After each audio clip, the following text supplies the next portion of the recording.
시간에도 하나님께서 이 자리에 있는 우리들을 축복해 주시고 우리들에게 은혜를 내려주시기를 축복합니다. 감사를 잊지 말라 하는 제목으로 하나님의 말씀을 전합니다. 다음 주일은 추수감사주일 겸 교회 설립 9주년이 되는 귀한 날입니다. 이 한 주간 살아가면서 감사하는 마음을 가져보시고 감사하는 삶을 살아보시기를 주님의 이름으로 부탁을 드립니다. 이 감사절, 감사절의 일에는 영국 헨리 8세 때 국교를 따르지 않으면 탄압하고 감옥에 넣기도 하고 핍박하기도 하고 그렇게 했습니다. 그래서 마음 놓고 하나님을 찬양하고 하나님을 섬길 수 없고 또 신앙생활을 마음 놓고 할 수 없게 될 것입니다.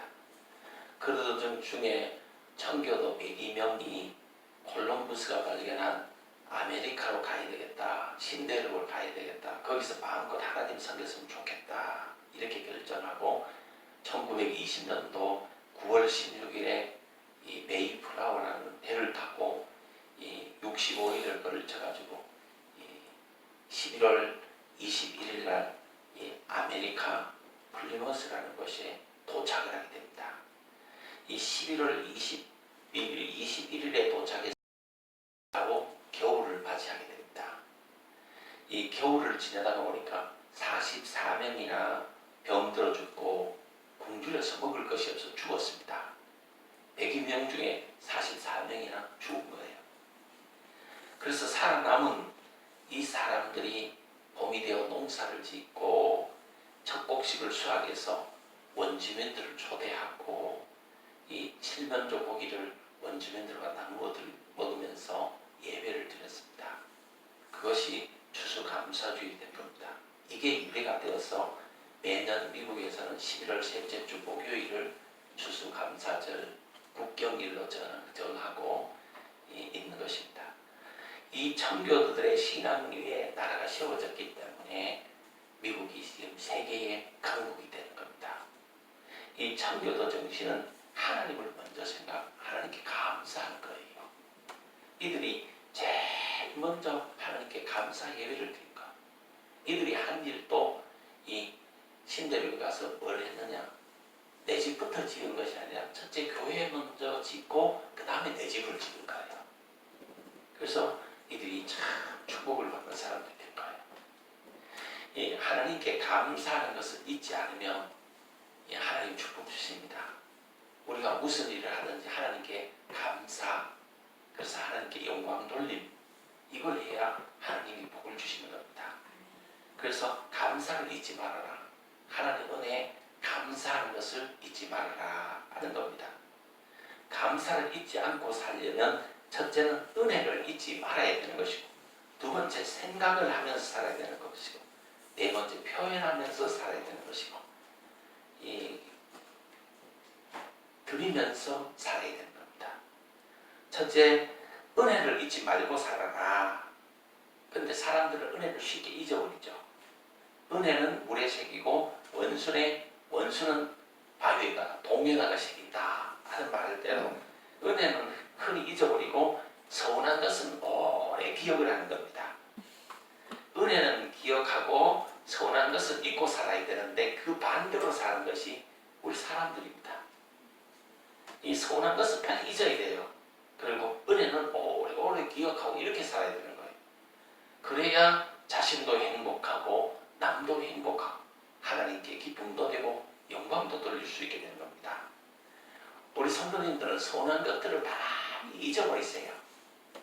많이 잊어버리세요. 지난 일들은 다 잊어버리세요. 그리고 앞으로 주실 하나님의 축복들만 내다보고 하나님 감사합니다 하면서 하나님 은혜를 생각하면서 그렇게 좀 살 수 있게 되기를 바랍니다. 두 번째, 생각해야 된다. 생각하면서 살아야 하나님의 감사할 수 있다. 생각의 결과는 감사가 나오는 겁니다. 가만히 생각해보면 정말 감사한 일들이 너무너무 많습니다. 시편 103편 2절에는 내 영혼아 여호와를 송축하며 그 모든 은택을 잊지 말아라 그랬습니다. 그 모든 은택을 잊지 말고 살아라. 다시 말하면 하나님이 베풀으신 모든 은택을, 모든 은혜를 잊어버리지 말고 살아라 하는 것입니다. 은혜는 오래 기억해야 되는 겁니다. 부모님의 은혜, 부부간에도 은혜를 기억하고 살아야 되는 겁니다. 이 형제 자매간에도 은혜를 기억하고 살아야 되는 것입니다. 그래서 서로 감사하고 살아야 하나님이 축복을 더하여 주시는 겁니다. 우리가 가장 가까운 사람의 은혜를 기억하고 사는 사람들이 되어야 됩니다.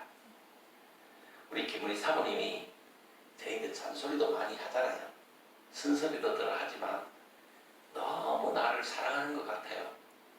베풀어준 나에게 향하는 그 은혜가 너무 큰 것 같아요. 인간적으로. 그걸 느끼는 겁니다. 왜 느끼냐 하면 저녁에 잠을 자잖아요. 자기 혼자 자는 걸 가만히 지켜보면 깊이 잠을 안 자요. 혼자 잘 때 보면 이 꿈도 나쁜 꿈을 꾸는 거예요. 그리고 또 이 코도 안 골고 자요. 근데 이제 이 코도 안 골고 자는 사람을 내가 이 천한 마음으로 옆에 가서 팔베개 강제적으로 이렇게 해갖고 안아주잖아요. 그러면 코를 탁 걸러 자는 거예요. 편안하게 자는 거예요. 그러고 보면 야 진짜 조금 많이 사랑하는가 보다 이런 생각이 들어요. 그래서 부부간에도 이 고마움을 잊어버리지 말고 살아야 되겠다 이런 생각이 들어요. 이 감사하면서 고마워하면서 그렇게 살아야 하나님이 더하는 은혜를 주시는 겁니다. 이 하나님께도 감사하고 사람 가장 가까운 사람들에게도 감사, 이거 인생이 될 수 있게 되기를 주님의 이름으로 축복합니다. 아멘. 이 세 번째는 표현하면서 살아야 됩니다. 이 속으로만 하지 말고 밖으로 표현도 해야 됩니다. 감사합니다. 고맙습니다. 이 단어는 언제 들어도 좋은 말입니다. 이 말을 많이 하세요. 감사하다, 고맙다, 감사합니다, 고맙습니다. 이 단어를 많이 사용하십시오. 너무 좋잖아요. 하나님과 사람에게 태어나고 살아야 되는 겁니다. 가장 가까운 사람에게 특히 감사하다, 고맙다, 감사합니다, 고맙습니다. 이렇게 표현하면서 추수감사주의를 맞이해야 된다. 추수감사주의의 의미가 뭐냐? 하나님의 은혜, 주변 사람들의 은혜, 이걸 잊어버리지 말고 감사를 표현하면서 살아야 된다. 특히 추수감사주의는 1년 동안 호흡을 주시고 건강을 주시고 일용할 양식을 주시고 우리를 보살펴주신 하나님의 은혜에 감사하는 절기다 하는 겁니다.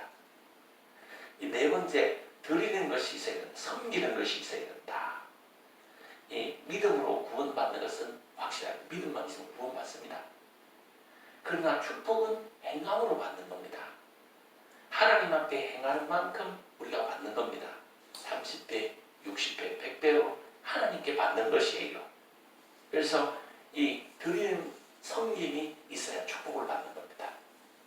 잠언 18장 16절을 보시면 선물은 그 사람의 길을 너그럽게 하며 또 존귀한 자의 앞으로 그를 인도하느니라 이렇게 했고, 잠언 19장 6절을 보니까 너그러운 사람에게는 은혜를 구하는 자가 많고 선물을 주기를 좋아하는 자에게는 사람마다 친구가 되느니라 그랬어요.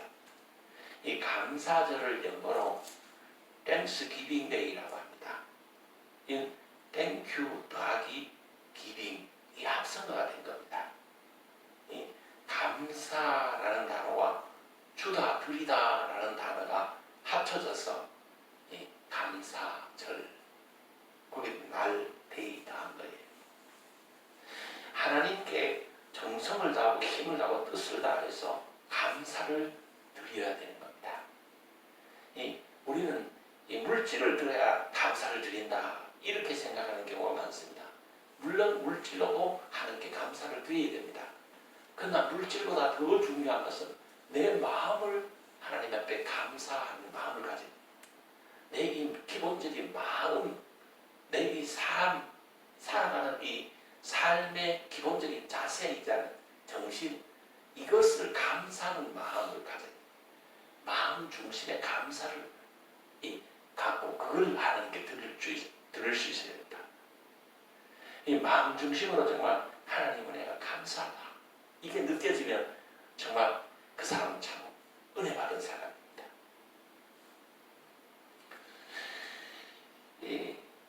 하나님께 정성을 다하고 힘을 다하고 뜻을 다해서 감사를 드려야 하나님이 기뻐하시고 축복해 주시는 것입니다. 시편 50편에 보시면 감사로 제사를 드리는 자가 나를 영화롭게 하리니 그랬습니다. 이 감사로 제사를 드리는 자, 여기서 제사라는 말은 sacrifice라 그래가지고 희생하다, 이런 뜻이에요.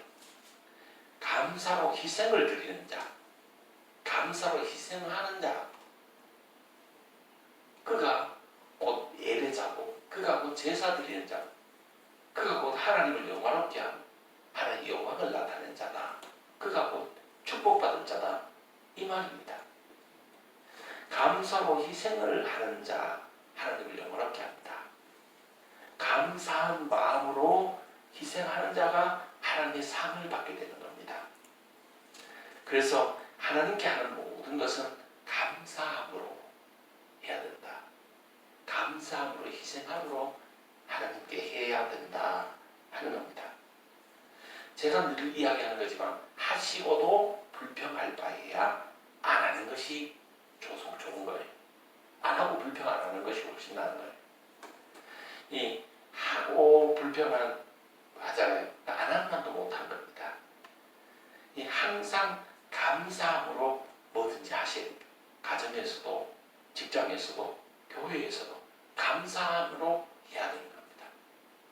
직장에서도 불평불만하면 안 돼요. 쫓겨나요. 직장에서도 있잖아요. 그냥 올리고만 주면 감사해야 되는 거예요. 그럼 그 직장에서 오래 다닐 수 있고, 오래 다니다 보면 사람들에게 인정을 받게 되고, 고참도 되고, 거기서 또 이 승진도 하게 되고, 거기서 또 표창장도 받게 되고, 이렇게 되는 거예요. 그런데 들어가자마자 뭐가 좀 안 났다고 해서 불평불만하고 막 이러면 이 축복을 다 거기서 쫓겨나는 거예요. 버림받는 거예요.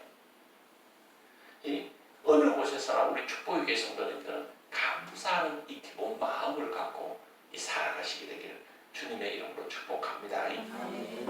제가 원래 집안 이야기를 안 하기로 했는데, 집안 이야기를 하나 하면, 우리 집안에 제가 쪽에 이런 분이 하나 있어요. 일평생 고등학교 근무하신 분이 있어. 그래서 이제 정년했어. 정년을 하면서 교장 선생님이 김선생 예수를 믿어야겠다, 그렇게 전도를 한 거예요. 그러니까 교장 선생님이 선생님이 전도하니까 이 선생님이 안 갈 수가 없잖아. 그래서 교회를 나간 거예요. 교회를 처음에 나가니까 이게 너무 지루한 거야. 그래서 우리 집사람들 뭐라 하냐면, 야야 사모님, 김사모님, 교회에다 가니까 교회가 왜 그 모양이냐? 교회가 전부 가난한 사람밖에 없고, 교회에서 뭐 선물을 주고 세례를 받는데 자기는 세례 받는다고 떡을 해가는 거예요. 세례를 해가는 거, 자기는 세례 받으니까, 구원 받으니까 떡을 해가지고 막 벌렸는데, 세례 받아서 선물 주는 거 보니까 책 뭐 한 권씩 사주고, 책 있잖아요, 책 뭐 한두 권 선물 들어오고, 뭐 주는 거 보니까 뭐 2,000짜리 3,000원짜리를 막 선물로 쓰더래. 아니 뭐 이걸 쓰잘데없는 이런 걸 선물을 주냐고. 그러니까 교회에서 주는 걸 뭐 하잘데기 없는 거, 쓰잘데기 없는 거만 주고, 거기다가 또 설교는 가만히 들어보니 전부 머리카락 꾸준한 것밖에 안 하더래. 전부 그래 하면 안 된다고, 전부 잘못 살았다 그러면 밖에 안 하더래. 교회가 뭐 그러냐, 재미가 없냐, 그렇게 이야기했다. 그렇게 이야기했는데, 그래도 교장 선생님이 오라니까 교회를 주일날 나갈 수가 없잖아. 그걸 다닌 거예요. 한 6개월 1년쯤 됐나? 다니고 얼마 전에 만난 거예요. 얼마 전에 만났는데 뭐라고 이야기하냐면 말이 확 다른 거예요. 이 김사모님 교회 가니까 너무 마음이 기쁘고 평안한 거 있지. 목사님 설교가 이 정말 전부 꾸준하고 전부 머쓱하는 건데 왜 그래 맞는 말씀 하시는지 모르겠다고. 목사님 말씀대로만 살면 큰 복을 받을 건데 왜 그래 못 살았는가 모르겠다고. 너무 후회된다고. 저게 너무 회개가 된다고. 이 예배가 너무 한 시간이 짧다고. 목사님이 설교를 좀 오래 해가지고 진작에 좀 많이 머쓱 해줬으면 자기가 정말 후회함이 없는 삶을 살았을 건데 이제 다 늙어버렸대. 이렇게 하는 거예요. 그러니까 이 새신자잖아. 새신자가 처음에 알아. 전부 교회 불교밖에 안 하는 거야. 교회가 전부 가는 거잖아요. 교회에서 나눠주는 거는 처음 몇천 원짜리만 나눠주고 뭐 1000만 원 쓰잘데기 있는 거 그 다음 몇십만 원 주면 되는데 그걸 안 주고 책이나 주고 막 이런 전부 그래 하는 거예요. 그건 전부 불만이야. 그리고 설교도 너무 꾸정만 하는 거예요. 훈계만 하는 거예요. 정말 전부 자기들 보고 잘못 살았다는 거예요. 그렇게 살면 안 된다는 거예요. 그건 전부 그렇더라고요. 그렇지만 이게 믿음이 들어가고 은혜가 들어가가 이제 6개월, 1년을 지나니까 내가 참 그 말씀대로 진작에 그렇게 살았으면 진작에 그 말씀을 듣고 그 말씀대로 살았으면 자기 인생이 보다 더 복되었을 건데 후회함이 없었을 건데 막 회개가 되고 그렇게 목사님 말씀이 귀에 쏙쏙 들어오고 은혜가 된대. 깨달아질 때. 그래서 뭐라 했냐면 새신자인데 아직 1년 다녔으면 새신자인데 이 목사님 말씀이 그렇게 은혜가 되고 속속 마음에 들어오고 깨달아지면 저희는 복 받을 거라. 네, 복 받을 거라. 복 받을 크게 잘 될 거라. 아주 큰 축복 받을 거라. 열심히 주일날 교회 나가시면 아주 크게 은혜를 주시고 크게 축복 주실 거라고. 이렇게 하니까 너무 좋아하는 거예요. 사람이 크게 축복 받는다 하니까. 이 사람이 처음에 있잖아요. 교회 나와서 감사할 수 없어요. 그러나 신앙이 들어가고 믿음이 들어가고 말씀화 되어질수록 우리가 이 뭐가 바뀌냐 감사하는 사람으로 자꾸 바뀌어야 되는 거예요. 처음에는 불평하는 사람, 감사하는 사람. 자 바뀌는 게 신앙이 성숙하고 이 믿음의 사람이 되는 거예요. 이 하나님께 희생에 감사를 드리는 삶. 그런 삶을 살면 앞으로 더 큰 하나님이 축복을 주실 것을 믿습니다. 믿음 좋은 것이 뭡니까? 감사를 하나님께 드리는 게 믿음 좋은 겁니다. 막 자기가 막 믿음 좋다고 떠들고 자기가 세상에서 제일 믿음 좋다고 막 떠들어봤자 다 꽝이요. 이 감사함으로 하나님께 희생을 드릴 줄 아는 사람, 감사함으로 하나님께 희생하면서 믿음의 길을 걸어갈 줄 아는 사람, 그 사람이 믿음 좋은 사람이에요. 사람에게는 감사를 표현해. 하나님께도 감사를 표현해. 감사합니다. 고맙습니다. 어떤 환경, 어떤 자리, 어떤 사람 앞에서도 누구에게나 감사한 마음을 가져. 고마운 마음을 가져. 이 땅 위에 주여 주여 하면서도 매일 불평하고 원망하고 남 탓하고 남의 행복을 빼앗고 그래서 마귀의 도구로 살아가는 사람들이 얼마나 많습니까? 그러나 우리 축복의 교회 성도님들은 날마다 감사, 날마다 행복을 나누어주고 하나님을 기쁘시게 하고 그래서 더 많은 복을 받는 그런 성도님들이 되시기를 바랍니다. 우리 그 체험 이야기가 정말 마음에 와닿아요. 우리 체험은 교회 나간 지 1년밖에 안 됐는데 아침에 일어나면 하나님께 무릎 꿇고 감사의 기도를 한대. 새신자가 그런데 새신자. 너무 감사하대. 예수를 믿으니까 너무 감사하대. 이 감사가 있는 삶은 감사가 있는 신앙생활은 앞으로 하나님 더 축복 주실 거예요.